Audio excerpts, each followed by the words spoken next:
On va se plonger aujourd'hui dans une situation aux conséquences mondiales absolument gigantesques. Imaginez un instant qu'une des voies navigables les plus critiques du monde soit fermée. Ce n'est pas une question hypothétique, non. C'est vraiment le cœur d'un conflit qui monte en puissance très, très vite. Et d'après la source que nous analysons, c'est une réponse qui a été mûrement réfléchie.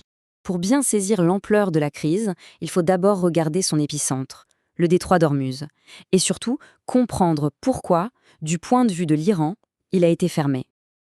Alors, le détroit d'Ormuz, ce n'est pas n'importe quel passage maritime. C'est un véritable goulot d'étranglement stratégique. Sa fermeture a donc un impact immédiat et sévère. Et ce qui est vraiment intéressant ici, c'est l'affirmation de la source selon laquelle il s'agit d'une action mesurée, calibrée, pas une attaque totale.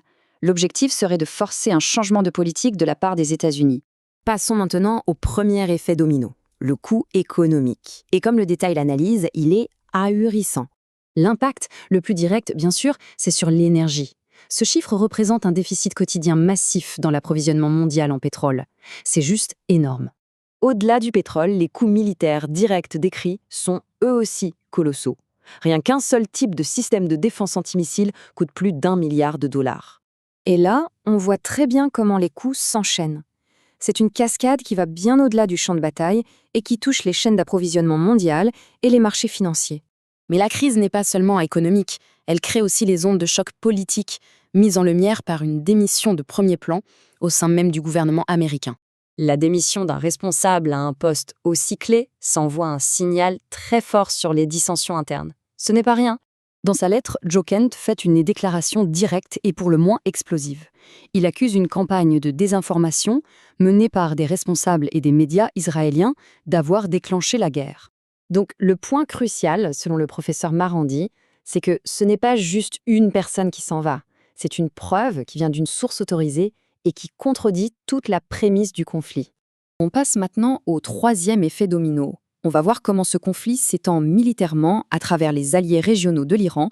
La source décrit un effort coordonné, pas seulement de l'Iran, mais d'une coalition de groupes à travers la région, chacun jouant un rôle bien spécifique. Ça soulève une question critique posée dans le document source.